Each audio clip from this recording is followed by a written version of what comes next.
প্রেমের গল্পে সবই শুরুর মতো নিষ্পাপ। দুটি হৃদয় এক হয়ে গেলে হয় এক চমকানো মুহূর্ত। জীবনে একে অপরের সঙ্গে বাধা পড়ে গেল নিগুড় ভালোবাসার প্রতিশ্রুতিতে। তেমনি মাওনার সরকার বাড়ির মাটিতে আজও ভেসে আসে এক যুগল প্রেমের গল্প। এই গল্প কেবল ভালোবাসার নয়, এই গল্প ত্যাগের, বিশ্বাসের আর আত্মার বন্ধনের। তিনি ছিলেন আধ্যাত্মিক জগতের এক আলোকবর্তিকা।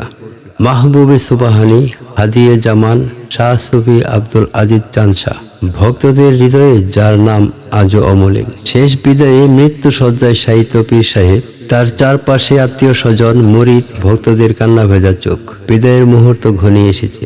হঠাৎ তার সহধর্মিনী কাপা কণ্ঠে বললেন, আমাকে কি করে গেলেন? নিঃশব্দ ঘরে ধ্বনিত হলো শান্ত একটি উত্তর, আমি যাচ্ছি, তুমি পরে আসো। কিছুক্ষণের মধ্যেই থেমে গেল তার শ্বাস। দাফন কার্য সম্পন্ন হলো। মাটিতে ঢেকে দিল দেহ, কিন্তু গল্প থামল না। শাহ সুফি আজিজ চান সাহেবের দাফন কার্য সম্পন্ন হওয়ার মাত্র 7 থেকে 8 ঘন্টা পরে স্ত্রীও চলে গেলেন সেই চিরন্তন সফরে। এ যেন ভালোবাসার প্রতিশ্রুতি পূর্ণ হলো। আমি যাচ্ছি, তুমি পরে আসো। এই ঘটনাকে ঘিরেই জন্ম নেয় নাম যুগল মাজার।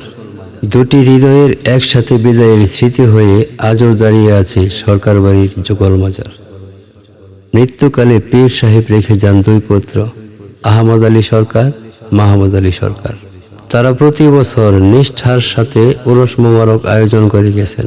তারা ইন্তেকালের পর তাদের 2 ভাইয়ের 9 সন্তান, শামসুল হক বিএসসি, আবুল বাশার সরকার, শফিউল বাশার সরকার, শওকত আলী বাচ্চু সরকার, লিয়াকত আলী সরকার, রিয়াজউদ্দিন সরকার, আবুল কাসেম সরকার, আবুল হোসেন সরকার এবং মিজানুর রহমান সরকার। প্রতি বছর যুগল মাজারের গিলাপ জড়ানোর সেই মুহূর্তটা হঠাৎ যেন থমকে দাঁড়ায়। এক ভাই আরেক ভাইকে বুকে জড়িয়ে অশ্রুসিক্ত হয়। অশ্রুতে ভিজে যায় কাঁধ, কাঁপতে থাকে বুকের ভেতর জমে থাকা ইতিহাস।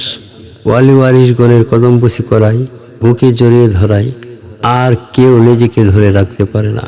ভালোবাসা আর শ্রদ্ধা মিশে কান্না হয়ে ঝরে পড়ে। এ কান্না শোকের নয়, এ কান্না উত্তরাধিকার রক্ষার প্রতিজ্ঞা। সেই সাথে ভক্ত, অনুসারী, সাধারণ মানুষ সবাই কান্না করতে থাকে। সেই মুহূর্তটা মনে হয় আকাশ নেমে এসেছে, পাতাল থেকে শুনছে মানুষের হৃদয়ের স্পন্দন। এ কান্না নয়, এক আধ্যাত্মিক বন্ধনের অস্ত্র সাক্ষীর ইতিহাস।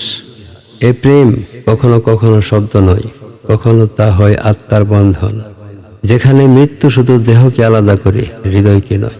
কোনো প্রকার অনুদান গ্রহণ করা হয় না। নিজস্ব ব্যবস্থাপনাতেই প্রতি বছর বিশাল আকারের খাবার দাবারের ব্যবস্থা করা হয়।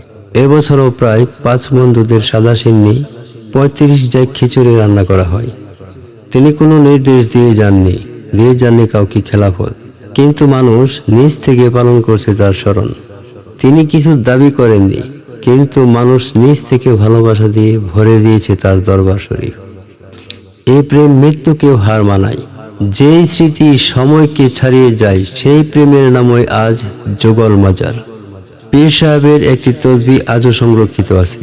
শোনা যায় এই তসবির প্রতিটি দানা তিনি স্বপ্নযোগে বিভিন্ন স্থান থেকে সংগ্রহ করেছিলেন। একটি দানা এক জায়গা থেকে, আরেকটি অন্য জায়গা থেকে, যেন আধ্যাত্মিক নির্দেশে একত্রিত হয়েছে। আজও সেই তসবির সাথে অন্য কোনো তসবির মিল পাওয়া যায় না।